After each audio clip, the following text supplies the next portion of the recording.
Welcome to Between the Before and After, a podcast about the stories that shape us. I'm your host, Coach John McLernan, and each episode I bring you an inspiring guest with a moving story that shines a light on the power of the human spirit. Before we dive in, I want to let you know about two very important things. Number one, the stories shared here are often gritty, raw, and vulnerable, and very likely will include speaking about sensitive topics suited for a mature audience. Number two, this podcast is also broadcast live on YouTube, Twitch, Twitter, LinkedIn, and Facebook. So on whatever platform you follow myself or Freedom Nutrition Coaching, you have the opportunity to participate in this discussion during the live stream. And we encourage your participation both by commenting and asking questions. And so this podcast is about exploring the stories that take place between the before and after photos, not just in the realm of weight loss, but in all areas of life. So let's dive in. All right, welcome back to the show. Today, I'm very happy to have with me Nicole. And I actually didn't get the correct pronunciation of your last name. Is it Laurent or Laurent? Laurent, yeah. Laurent. Okay. We have a little bit of French in our country here, so when we see a name like that, we try to maybe throw a little bit of French in it, like Laurent. So where are you at, Nicole? I'd like to give people a little bit of an idea of where you're at today, and then we can kind of rewind the clock and explore your story. Yeah, I am in. I'm in Vancouver, Washington. That's where I'm physically at, and where Does I'm anybody at mistake that for Vancouver, British Columbia? all the time. Yeah, all the time. Yep. Yeah, we're just basically across the bridge from Portland. Portland's like Portland, Oregon is like 20 minutes away on a good traffic day. So so it's down that way.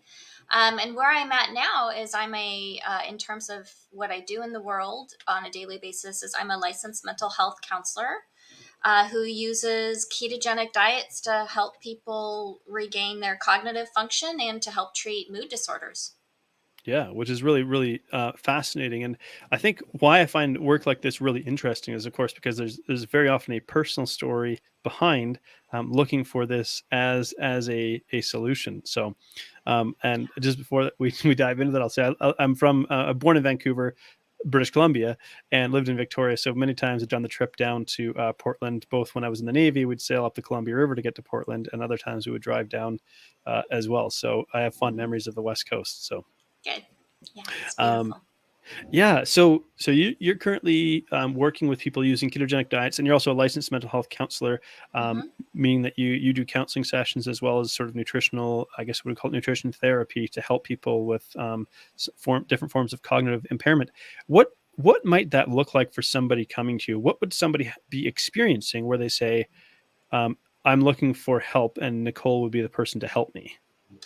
So a lot of the clients, so I take insurance, so I get a variety of people with a variety of diagnoses. Mm-hmm. And so, some people are coming in and are just expecting, some cognitive behavioral therapy, some dialectical behavior therapy, maybe some trauma treatment, and that they're looking for more traditional kind of counseling. And then I have people who seek me out and find me because they are having trouble with medication side effects, or they have been working with medications for many, many years and they're not getting better, and even experiencing a worsening of symptoms. I get people who hear about the ketogenic diet and what it can do for bipolar disorder, schizophrenia, binge eating disorder, a lot of different metabolic disorders that affect the brain, for sure. And so they come to me and we talk about different levels of nutritional therapies to help them recover. Mm-hmm. So would this almost be a case of like, if my brain isn't working right, I'm taking a medication to try to correct its function. The medication isn't performing the way that I would expect. I'm looking for some other kind of solution. Yeah, and some other kind of evidence-based solution. Mm-hmm, mm-hmm. And so usually often I have to kind of educate them about the evidence base under ketogenic diets and the biological mechanisms under that, and why that might be helpful and why that might be useful and why you might want to try this. I also do a lot of different just micronutrient therapies and that sort of thing. But for a lot of people, for a lot of people, they just want to feel better. They just want to Yeah. know all the ways they Yeah. can feel better. And this is one of Yeah, those. yeah. So, I mean, what's really interesting, so ketogenic, we're talking about consuming, I think, less than 5% of our, I don't know how you define it, and you can correct me if you define it slightly differently, but less than 5% of our daily Hmm. caloric consumption really coming from carbohydrate-based sources, Hmm. forcing to use fat and ketones for fuel versus its maybe normally chosen fuel to be, which would be glucose. Hmm. Well, yeah, and that's a beautiful that's a beautiful description of it. The There's parts of the brain that absolutely need glucose, Hmm. and they are the fast acting parts of the brain that need to just really have a lot of energy very, very quickly in a Hmm. fast cycle. um, and the thing that a lot of people don't understand is that you don't need to eat carbohydrates for your brain to have carbohydrates, that you can create all the carbohydrates your body needs and wants as a substrate through something called gluconeogenesis, which is your Hmm. liver makes it on Hmm. demand, very easily, not in a stressed out way, for what you need.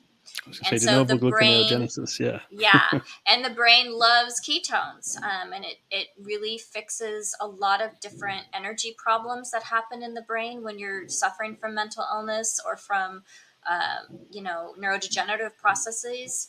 And they also act as signaling molecules, and they turn on Hmm. all these Hmm. fantastic pathways for inflammation and that sort of thing. Yeah, so this big word, and I think I refer to it as de novo gluconeogenesis, and there's Hmm. making new glucose. If we break it down, it sounds like a big word, but really, genesis is like the creation of, and neo is new, and gluco referring to glucose. So making glucose, and what is the body? Hmm. I mean, just to help people understand this a little bit, we won't go too deep in the nutrition science, even though I Sure. want to nerd out on it a bit, but it's the body creating glucose from a different source, typically amino acids. Would that be correct? Hmm. Yeah, often it's amino acids. There's other substrates, that it can use, but that's the primary one. It has no problem making glucose. Hmm. Glucose. I mean, carbohydrates are a non-essential nutrient. If you never ate another carbohydrate in your whole life, you would be fine. And Hmm. a lot of people don't know that. Right.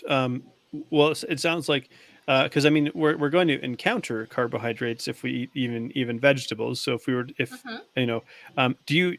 This is just a more of a curiosity question, but do you have people go so far as to go like carnivore keto, where they consume no vegetables? Some people do. There are some particularly difficult cases in mental illness where people don't get the relief that they need unless they do carnivore for a period of time. It's Hmm. also a lot of people who have autoimmune issues that are particularly difficult, or skin issues, or different types of things will do carnivore sometimes for a period of time Hmm. Hmm. for And healing. so, yeah, absolutely.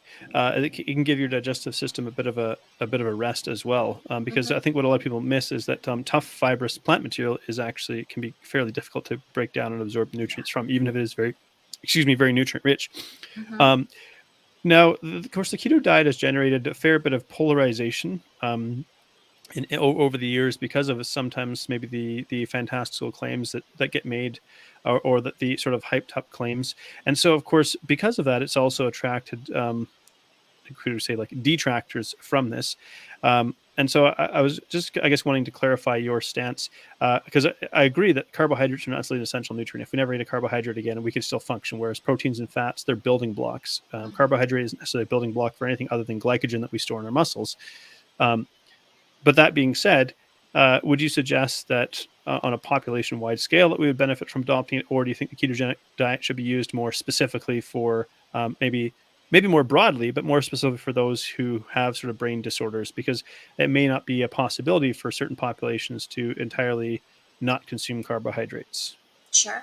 So, I mean, I won't address that on like a world basis, Sure. but Yeah. I Yeah. know that in our country, that there is the huge percentage of the population is not metabolically healthy, meaning they Yes. have one or more symptoms of metabolic disorder, whether it's a high fasting insulin score, a serum level, high blood glucose, pre-diabetes. They've got some of the heart disease stuff kind of going on, those markers. Mm-hmm. And so I believe there was a more recent study that came out that said only 8% of of Americans are metabolically healthy in any all the way.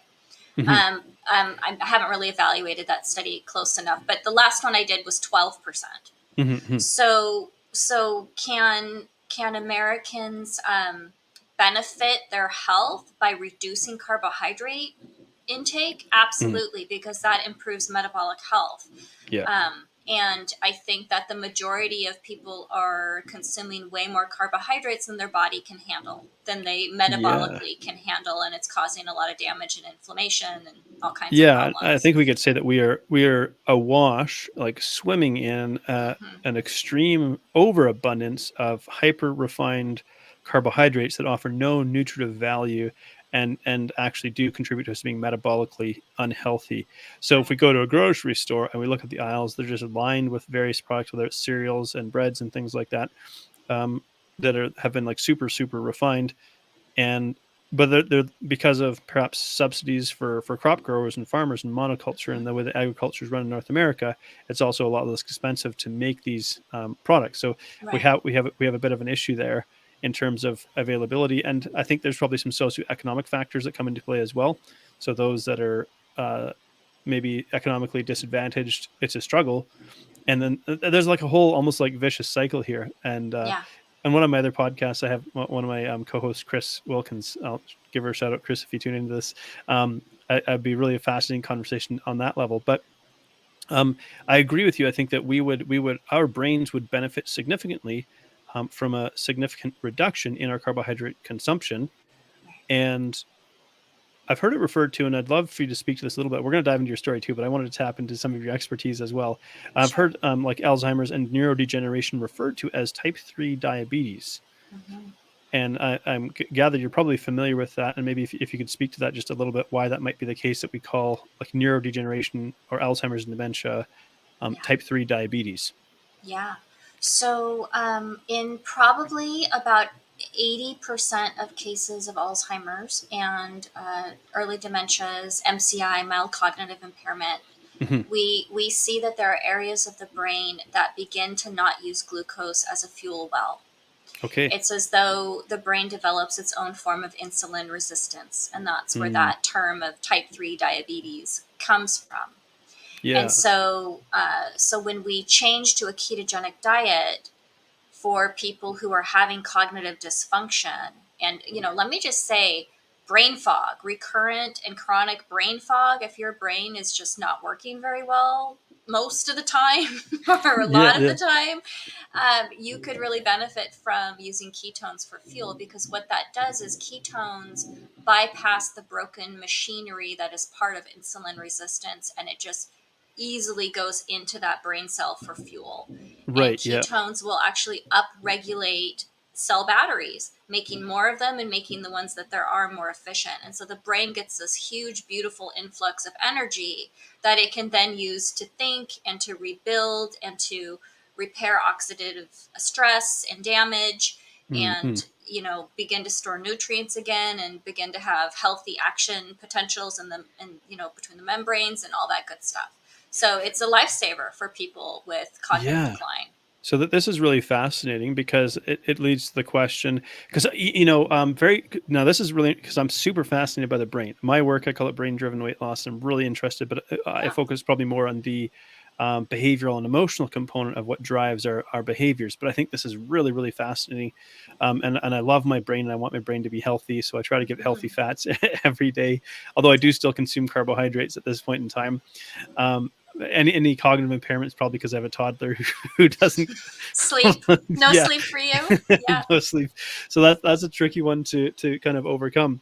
But I was trying to think of maybe just a couple of the maybe points of resistance that we might get around this idea of a ketogenic diet.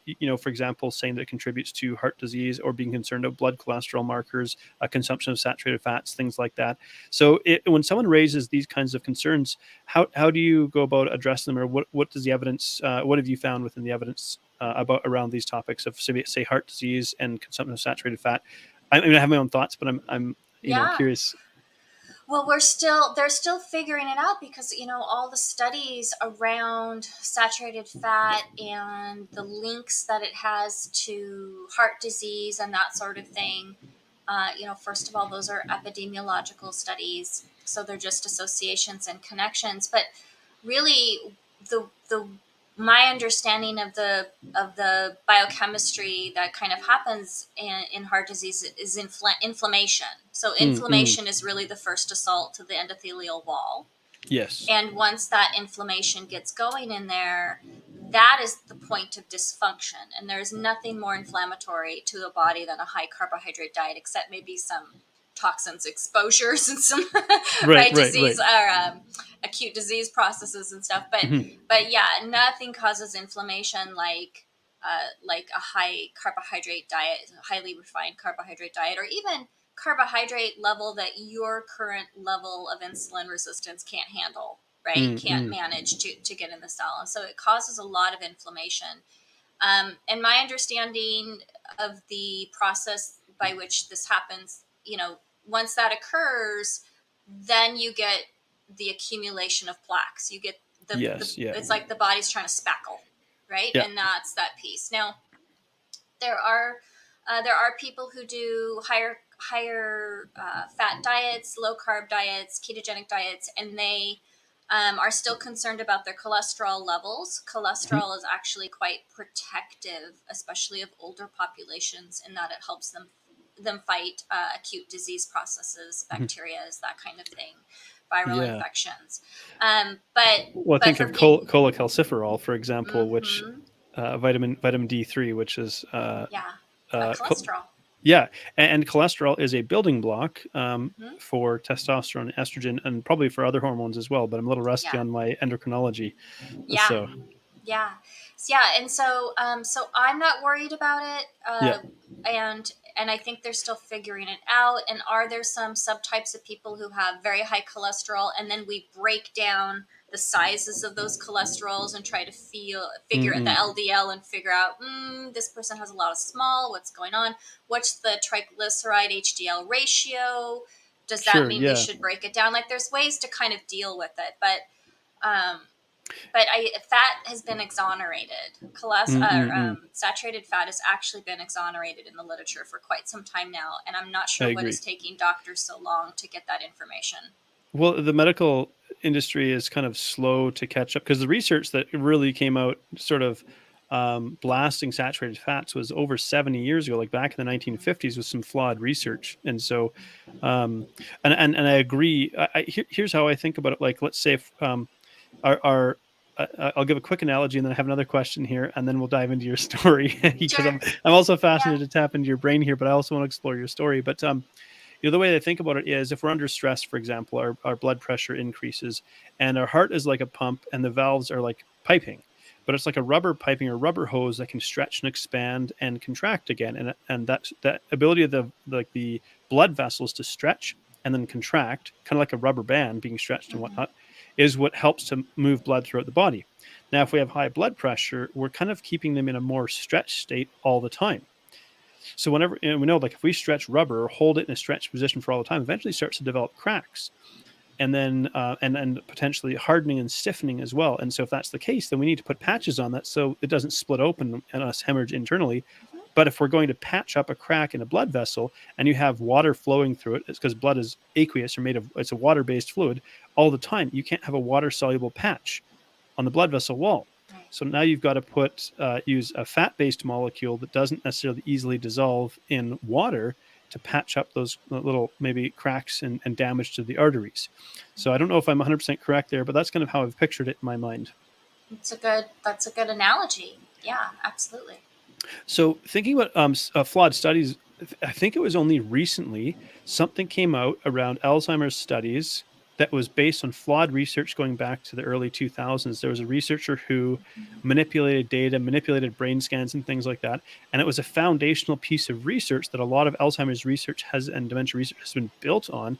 And as such, it kind of really shook up this whole sort of research field around neurodegeneration, because they've been building on a faulty foundation. I'm not sure if you've encountered that recently. Yeah, Yeah, I have.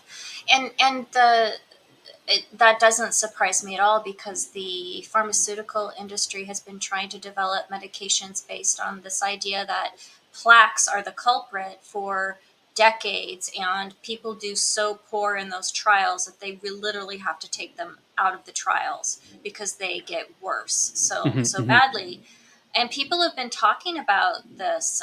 So I've been in the low carb space probably 5 or 6 years now. Hmm. And right away, as I was beginning to kind of learn about it, they were talking about how it's not the plaques. The plaques are the firemen. The Right. plaques are what goes in there to try to hold the brain together after there's been an assault, regardless of what that assault is. And so yeah, so it doesn't surprise me. I mean, everybody kind of knew that that wasn't the correct way to think about the problem, anyways. Mm-mm. Anybody who's been following it, or anybody who has an Alzheimer's patient in their family and they're giving them these medications and they're not getting better. Right, right. And so your I'm not sure premise, hypothesis. I'm not sure what terminology you use here, but anyways, what you present, the big idea that you present to the world is that we can use the ketogenic diet to treat neurodegenerative conditions and potentially neurological disorders, because it changes the fuel in the brain. And I guess what I'm curious about then as well, because we know that if we give the brain glucose, it seems that it would choose glucose preferentially. Is that why if someone, over ketones, why we have to reduce carbohydrate consumption to kind of force the brain's hand to say, go for the ketones versus the glucose? So I wouldn't necessarily say that the brain prefers glucose over ketones. There are very small areas of the brain that require glucose. For sure. But when we look at periods in human development where brains are having to grow very, very quickly, babies' breast milk has ketones in it. Hmm. Hmm. Like there's definitely that piece. So I would say, based on what we see happen in the brain when we change the fuel source to ketones, and based on the molecular signaling properties that ketones provide in terms of reducing neuroinflammation, reducing oxidative stress, and we haven't even gotten into the neurotransmitter balancing properties Hmm. of BHB, which is one form of ketone. Yes. I wouldn't necessarily say that glucose is the preferred fuel of the brain. All the indications show that the brain does not enjoy being awash in glucose that it Mm-mm. cannot push into cells. Right. I guess why I use that terminology is I think if we consume carbohydrates, Mm-hmm. we see ketone production drop off. Like in order to get into ketosis, we have to restrict carbohydrate Mm-hmm. Because consumption. insulin will stop ketogenesis. Yeah. Right, right. And so basically, our brain will end up getting glucose. Now, I think about throughout human history, we were probably fasting without choice because of food scarcity and food insecurity, because we didn't have electricity, let alone food storage and industrial scale agriculture. So for most of human history, um, maybe carbohydrates weren't such an issue because it was like we consume them when we have them and grow them and so on. Um, Versus now are sort of our again overabundance of industrial carbohydrates that are super refined, but Yeah. also there were probably forced periods of fasting, because I'm actually leading into the question I wanted to ask about fasting and keto as well. If we can replicate some of the effects or some of the benefits that we see from consuming a ketogenic or low carbohydrate type diet with a fasting protocol. Um, yeah, absolutely. And again, it depends on what you're using ketosis for, what you're Hmm. using ketosis for. Ketosis for. If you are trying to keep a stable level of brain energy Hmm. and you are trying to keep neuroinflammation down, then you likely, you could add intermittent fasting for sure to raise ketone levels. Hmm. And you would want to do that, and you would want to keep those effects going as much as possible. But if you're doing intermittent fasting in order to maybe lose weight or to consume less calories overall, and you're not necessarily wanting or needing the therapeutic effects of ketones in particular, then you wouldn't necessarily have to do a ketogenic diet while you'd used intermittent fasting. And Hmm. there's research that kind of shows that people have some of the benefits doing it that way. Just the insulin resistance piece, reducing fatty liver disease, Hmm. non-alcoholic. Yeah. And so one of the things that I've observed in the ketogenic sort of diet space, particularly around the realm of weight loss, is what seems to be a very pervasive all or nothing relationship with food that can move into the category of disordered eating, where if somebody consumes some carbohydrates, they're distraught over this idea, I've kicked myself out of ketosis. And when we're talking about, say, using a ketogenic diet, is it such a black and white issue where it's either you're in ketosis and you're not, and if you're not in ketosis, your brain is not benefiting from ketones, or is there kind of a spectrum or a sliding scale here where, you know, occasionally consuming carbohydrates really in the grand scheme of things isn't so problematic if they're quality carbohydrates? Again, it depends on what the person's metabolic health is. And Hmm. so if someone has raging type 2 diabetes, they are carbohydrate intolerant, Hmm. period. Like there's really not a middle ground for them that way, because when they do have even a small amount of carbohydrates, their level of insulin resistance is such that they get such a high level of insulin that goes on for such a long time, right? I mean, there's a problem with that. Hmm. If you are athletic and you CrossFit 3-4 times a week, can you have more carbohydrates and still get, be in ketosis in an hour afterwards? Absolutely, I do it myself. I probably eat 40 to 50 grams of carbs, total carbs a day, Hmm. sometimes 60, Hmm. and I'm back in ketosis in an hour and a half. And that's because you're creating demand for that glucose, because there are certain types of activity, particularly like muscular activity, that benefit from glucose or glycogen for fuel. Well, I do it fasted. So I do it Mhm. fasted, and I don't do it for any recovery reason whatsoever. Um, and I don't use it in that way. Like, I'm not a CrossFit, master. I'm not a great athlete. You know what I mean? I'm like Right, the right, queen right. of mediocre CrossFit. But I like that. It's and a I'm good fine title. with that. Yeah, yeah. But I suppose if I'm Matt Frazier, I'm going to use carbohydrates, and I'm going to use a lot of them, and at that Hmm. Hmm. level, I believe that there's an absolute benefit. But The I average think person is perhaps so the sedentary that, average like, person, yeah, where right. they doesn't necessarily have an added benefit. Depends on why you do ketogenic Yeah, yeah. diets. Yeah. So if somebody was on a budget, and didn't have they don't have a lot of money, they're Hmm. in the sort of lower economic class.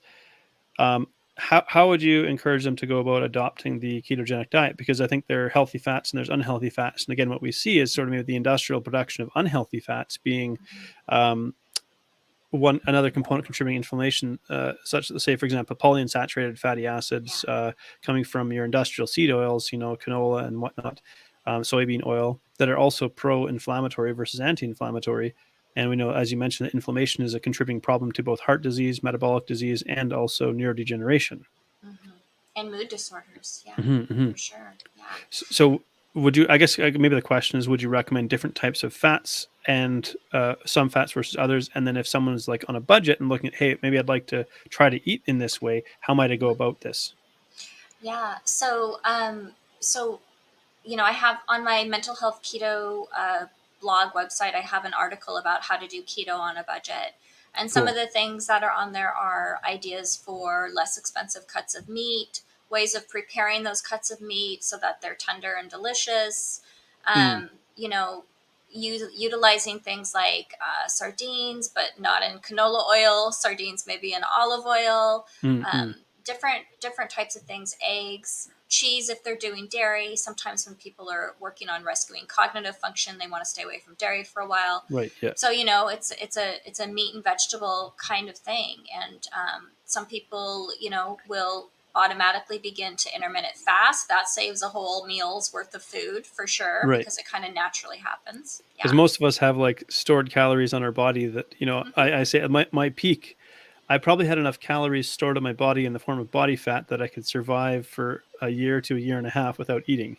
Sure. Sure. Yeah. Yeah. Absolutely.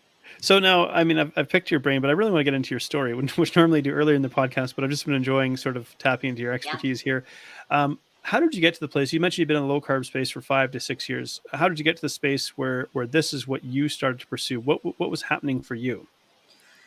So I developed chronic daily migraines in graduate school, my first year of graduate school, Hmm. probably about 15, 16 years ago. Well, more than that. I've been out of school since 2007. So around there. So I had him for about 6 years before. So I had them a really long time. I had trigeminal neuralgia, which is a really painful face condition that came from the migraines. There was something going on in my neck. I had inflammation going on. And just going through the process of trying to get help for that. And that was really rough. I went to lots of doctors, lots of chiropractors, lots of physical therapy, lots of pain specialists. And anybody who's had any kind of chronic pain syndrome knows exactly what I'm talking about. It's one doctor after another, after test, after, destroying the nerve, whatever, all the different things. And it just got so bad. And then I had, every time I would go to the doctor, they're like, hey, let's give you this pain medications. And I was terrified and I did not want to go on the pain medications. But when it's unrelenting pain for a really, really long time, after a while, you're like, fine, I'll go ahead and try that. And I remember crying in the doctor's office, just intuitively knowing this was not the right way to go for me. And having them promise me, okay, but we're not going to have any trouble getting me off of these, right? This isn't going to be any problem. And they're like, no, it's going to be fine. It'll be super easy. Well, it was not. So, and it really affected the quality of my life. And I never had any of the psychological want for the medications at all, but I would get very, very severe physical reactions if I did not take them on time. I just had that particular kind of brain where I got really, really, and I would build tolerance really fast. And the next thing I know, I'm on like this huge dose of morphine, and it was awful. And so I realized I was not going to get the level of help that I needed in that established kind of way of getting help, that evidence-based treatment model that I'm told exists there. And so I did lots of research, and I found out that there was something that they did for pain called a neurostimulator, which was a surgery. Back then, if you had a pre-existing condition, you couldn't get insurance type of thing. So I remember saving up to be able to pay insurance premiums or whatever through the state in order to get this operation. It was huge. Got the operation. That did the trick for me. It would send pulses up into this area, and it kind of reprogrammed those neurons that were freaking out constantly, nonstop. And so I got to the place where I was like, okay, well, I'm going to get off these meds. It's going to be great, right? I can get off these meds because I don't have pain anymore. Right. And wow, that was a problem. That was a huge problem. So there's bridge medications, and they give you these bridge medications, but for some reason I was one of those people where those bridge medications wouldn't take. And so I went probably through 4 or 5 different periods of trying to go on these bridge medications and having full-blown withdrawal syndrome from that. Because you're supposed to be bridged, but you're not. And the next thing you know, you are seriously, seriously ill and in the hospital, and people are trying to figure out what's going on. And what's kind of the time frame that this is, you're trying to get off of these pain medications? What's sort of the time frame that this is taking place in your life? Yeah. So I kind of gave up trying to get off. So I finally got on a bridge medication, and the bridge medication down to the tiniest bit, and I was stuck there. It was Subutex. Okay. And I was stuck there, and my doctor knew I was stuck there, and everybody knew I was stuck there, and I was not going to get off. And I finally gave up trying for a long time. So for many years, I would work 3 hours in the morning in my practice. I would drive home with flu symptoms, fall asleep with my cat, with my medication under my tongue, wake up, go back to work for another 3 hours. And I must have spent probably 3 or 4 years doing that. So that's how bad your quality of life becomes on these medications. And then my husband got a job down here in Vancouver. We used to live up in Issaquah, Washington. And my doctor's like, you're going to have a hard time finding a prescriber. We got to figure out a way to get you off these. And he happened to know someone who was doing this this protocol of a lot of different medications paid for that out of pocket. And that was the worst thing I've ever been through. The worst thing I've ever going to go through in my life right there. I was literally like every cell in my body, I was like, sure I was dying. I mean, like, you're just sure, like, it's that bad. You're like, I'm not going to make it through this. What sort of physical symptoms are, so that like the most horrific sort of withdrawal symptoms, what are you experiencing in those moments? Yeah. So your guts feel like they're on fire. You, that's the main one. But with the protocol that they use to get me off of the Subutex, um, I just can't, I can't even describe like how terrible you feel. You just, yeah, like there's no acute thing. It's just The every entire cell body of is your in body. pain, Yeah. or It's in pain. It's in pain. You're breathing, you're writhing. You can't get comfortable no matter what you do. It's just like the worst thing ever. But I got off of it. And the problem is that being on those medications. So when I was in graduate school, I was one of those people who could read a textbook and then think back, oh, well, I need that information. And I could literally see the textbook page and the page number. And I was one of those. And by the time I got through that withdrawal, I met criteria for stage 1 Alzheimer's. Okay. Yeah, it was really bad. I And couldn't at what remember age? faces. Yeah. So that was so we moved here in 2015, and at 2015, I just had no frontal lobe function. I was still on some medications to help me sleep after withdrawals. Anything I thought was immediately out of my mouth. I wasn't seeing clients then, obviously. Yes. I couldn't barely walk for a month after that withdrawal process. My daughter was helping get me food and stuff. Like, I was in bad shape. And my brain was just as bad. And I couldn't find words. I was in bad shape. So, and here's what I guess kind of fascinates me a little bit. I say fascinate, not necessarily in a delighted way, but you're experiencing this, and is there a part of you that's like aware of this dysfunction?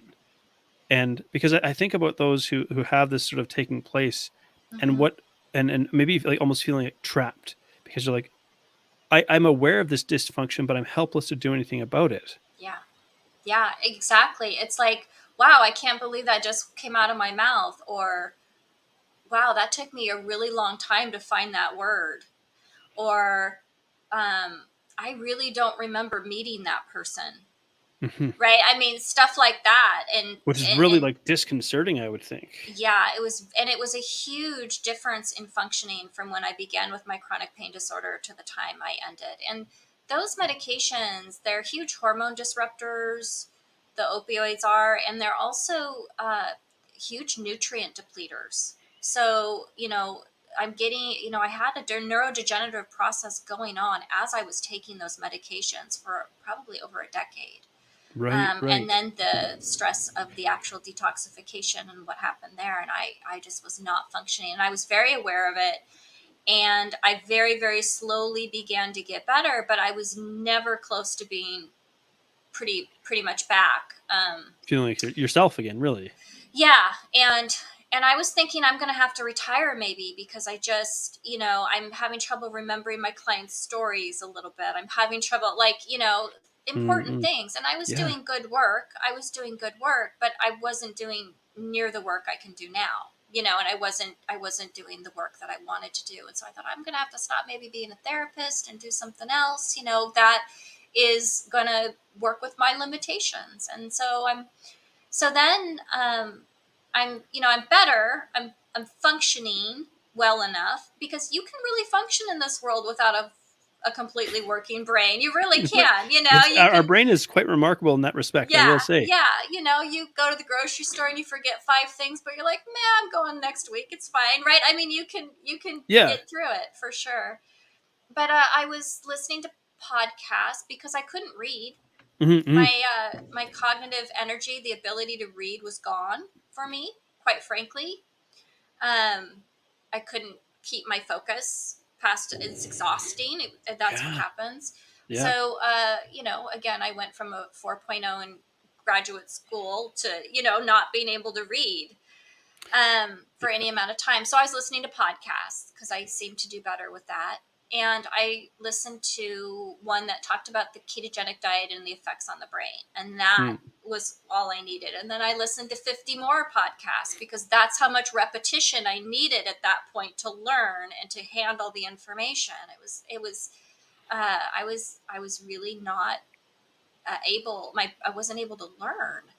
Right. But I did after that much repetition, and then I decided to try it. And after about a week of doing it correctly, again, when you're doing it for a neurological condition, you don't do net carbs. Like I was trying net carbs and I didn't have brain energy that was stable. So I figured out how to do it for neurocognitive decline. And my brain lit up and I was like, oh, like I've got energy. Like, this is right. This is what it's supposed to feel like. And, when your frontal lobe isn't working well, you get anxiety because your executive functioning is what is used to help regulate your emotion. Right. So I noticed anxiety went down and I got a lot better. And, within 3 months I was joining a gym. Actually, it was something came up on my Facebook feed. It was 6 weeks later, actually. I had joined a gym because I posted about it. And I was like, maybe I'm not lazy. Maybe I just didn't have the energy that I needed to do all the things that I wanted to do. And brain energy, affects your body energy, right? All those cytokines and stuff going on. So yeah, well, that's fascinating. I mean, because I think back to when I was experiencing like pretty severe anxiety about 5, 6, 7 years ago. And I was also trying to power lift 2 hours a day, run a business 14 hours a day, and sleep 5 hours a night. So my executive function was severely diminished. And then using stimulants, caffeine and ephedrine and other stimulants to try to force my brain to function. I was burning myself out. And so, and it's so interesting. So then I wonder, you must encounter at times some people who resist the ideas that you put forward, maybe because it goes against their current worldview. Like, this can't be right because I'm so used to hearing that this is how things work. Does that ever happen for you? Yeah, and then I just kind of whip out the literature that shows all these different effects that ketogenic diets have. I mean, we have RCTs going on for, schizophrenia and also we have RCTs done for Alzheimer's. There's RCTs going on for binge eating disorder now. There's, all kinds of stuff. And then we know a lot of the molecular pathways that ketones affect, actually. And I just write blog articles. RCT stands for randomized controlled trial. So it's considered the gold standard of scientific research, essentially. Yeah. So, and I think your own story, you could be like, well, you could try to argue with me, but I remember when I was basically like a semi-vegetable versus now where I'm like back now. From having gone through how many years, 15 years of sort of chronic pain and slow neurodegeneration and whatnot, do you feel as though your brain is back? Like, do you feel like yourself again? Or is there some lasting effects that have kind of stayed with you as a result of having gone through so many years of dysfunction? Yeah, so it's hard to tell. I feel like my brain is better in a lot of ways than it was back then. I can't picture the page as clear. I think the connections around my ability to do that, I probably haven't regenerated or made, I haven't demanded that of my brain. Your brain grows in what you demand for it to do. Right. But I do feel like I have a much better brain. And I'm learning all the time. I also added some nutrigenomics in later on. So I found out that I was someone who couldn't make choline very well. I couldn't make beta carotene into vitamin A. Someone who tends to be a little bit more vitamin D deficient. And so I learned to supplement based on my genetics. And those genetics probably put me at risk for those worse outcomes with those medications and all that good stuff. I'm ApoE34, so I have some genetic stuff that predisposes me towards neurocognitive issues later on in life. Not for sure, but so there's those pieces. So I actually kind of feel like I have a way better brain in a lot of different ways than I did when I started. Which is amazing. And if I may ask, how old are you currently? I'm 50. 50. Okay. So you went through this in your 30s and 40s. Mm-hmm. And very often we think about like neurodegeneration, although it is starting to show up in people in their 40s and 50s now, which is really quite frightening, I think, for the Yeah. population. But your feeling is that you were able to reverse this. And from your understanding, what you have consumed in their literature, is it possible that to some degree neurodegeneration in the form of like Alzheimer's, dementia can be reversed essentially? And we say reversed, but I think about like being restored. Is Yeah. that a possibility? So, absolutely. And I don't just say that because of my work in my own practice. There is a physician and researcher, Dale Bredesen, Okay. Bredesen, that people should check out. And he reverses it all the time, every day, using a combination of a ketogenic diet, nutrigenomics, and some functional medicine. Amazing. Amazing. Yeah. Well, I'm like super grateful to have gotten to know you and to share in this conversation with you, because I really love my brain. And it's like Sure. one of my, I mean, I think most people maybe do, but maybe I just think about it more. Like my biggest fear is like losing my brain function, because I rely so heavily on it. I'm not quite model worthy in terms of looks, so now I have to rely more. I'm not a physical specimen in Who terms of of my us are? Yeah. athletic ability, so I really have to rely on my brain. And I think I got a pretty good one. Like I got kind of lucky. I got it free of charge. Really Yeah. good memory for facts, like very quick thinking. But because I rely on it so much, in my mind, I'm like, man, I got to be careful. I got to take care of this because I rely pretty heavily on it. So Yeah. it. Yeah. And more than just sense of self, more because you're describing a phenomenon of sense of self, like this is who I am and what I have to offer the world. It is literally your ability to experience the world. When you don't have any brain energy, you never feel present. You never feel Yeah. 100% experiencing anything. You So just can't experience life when it's like that. yeah, yeah. And so I imagine that on your blog you have articles that like guide people through this, like how to transition into a ketogenic way of eating. You mentioned like how to eat in ketogenic on a budget. For some people, can they get most of the benefits they're looking for without necessarily having to go strictly ketogenic for the average person in the I population? think so. I think absolutely. Um, and I think that a lot of people's diets are just so poor in good quality macronutrients like healthy Mm, fats and bioavailable protein, which you mm, mm. need to be able to digest that protein well in order to make amino acids, to make your neurotransmitters. Right. Yeah. They're very poor in micronutrients. And so you need those for cofactors to clean up your brain and to sleep and to make serotonin and to make dopamine. Like there's so much mental illness and brain fog going on that is just simply a complete lack of the building blocks that your body needs to do what it needs to do. I Yeah. really think these nutritional therapies, whether they are the nutrition or just a higher level like a ketogenic diet, should be the first line treatments, and that medications just are not doing it for people, Yeah. for most people. Yeah. Yeah. Well, Nicole, it's been an absolute pleasure chatting with you. You've got such a fascinating story and great wisdom to share. I know I'll be checking your website and your blog. For those who've been tuning in, where's the best place to find you? And if they wanted to get in touch with you, is that something they can do? Yeah. So the best place is mentalhealthketo.com. I have all kinds of blog posts about how ketogenic diets can affect and improve a variety of different mental health diagnoses, very specific. And you can just send me a contact form on there and send me an email. That's awesome. Well, thank you so much. And if people were to take away, if you could have people take away one key piece of information, one nugget from this conversation, what would you like people to take away?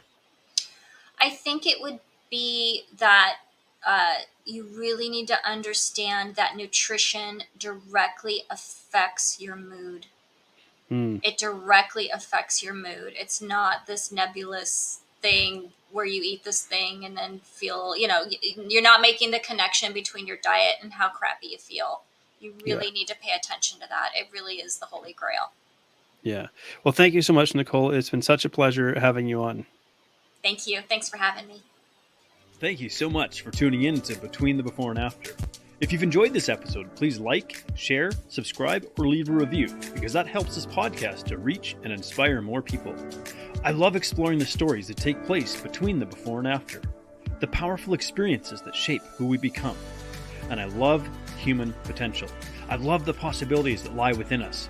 So whatever you may be up against, I hope these stories inspire you, because if you're still here, your story's not done yet, so keep moving forward. Anyone can come from any place of brokenness and destitution and build an amazing life.